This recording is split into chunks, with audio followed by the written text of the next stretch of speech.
Aleksandr Vinnik touched down in Moscow on February 13, 2025. He arrived on a private plane, a world away from the prison cell he had called home for years. Stepping onto Russian soil, Vinnik was overcome with emotion. He expressed disbelief at being home. It was a moment he had longed for, a moment that had seemed impossible for so long. Vinnik's first thoughts were with his family. He spoke of his children, whom he had not seen in years.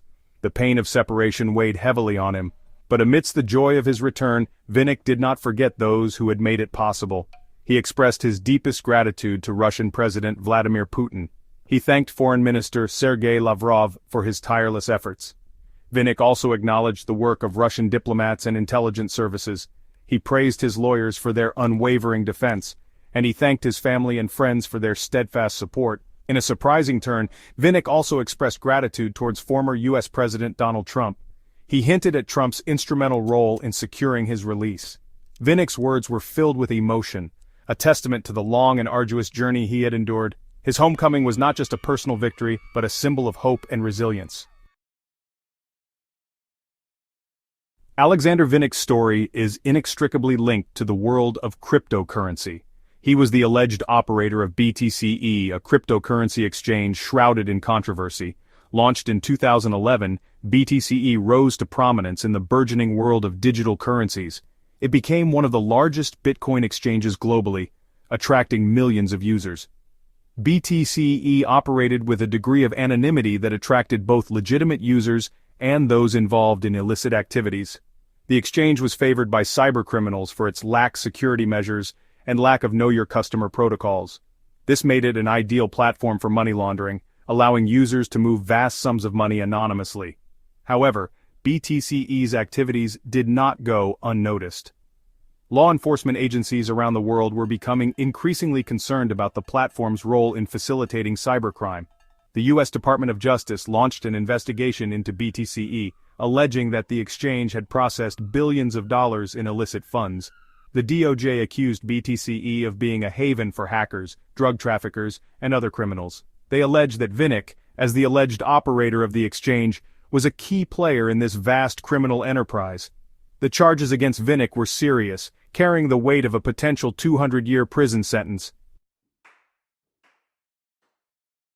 Aleksandr Vinnik's arrest in Greece on July 25, 2017, marked the beginning of a long and complex legal saga. He was apprehended at the request of the U.S. government, who sought his extradition to face charges related to his alleged role in BTC-e.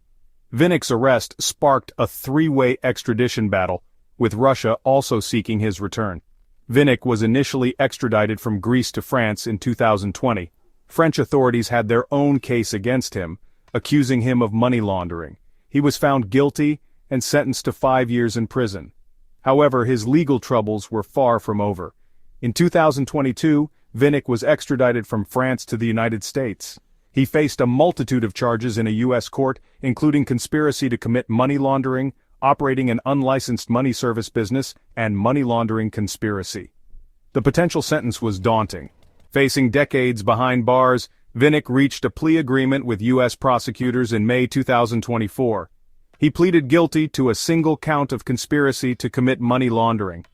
As part of the plea deal, Vinnik agreed to forfeit $100 million in assets. Aleksandr Vinnik's release from U.S. custody came as part of a prisoner exchange, a high-stakes diplomatic maneuver that secured the freedom of Mark Fogel. Fogel, a U.S. citizen and former teacher, had been detained in Russia since 2021. He was arrested on charges of drug trafficking and sentenced to 14 years in prison. The U.S. government had designated Fogel as wrongfully detained, alleging that the charges against him were politically motivated. His release became a top priority for the Biden administration. The prisoner swap, while welcomed by both families, was not without its critics. Some questioned the wisdom of exchanging a convicted cybercriminal for an American citizen convicted of drug offenses in Russia.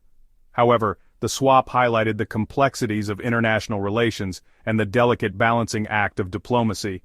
Vinnik's release marked the end of a long and turbulent chapter in his life. His return to Russia was a cause for celebration among his supporters and a testament to the power of diplomacy, even in the face of geopolitical tensions. His case serves as a reminder of the evolving landscape of cybercrime and the challenges of international law enforcement.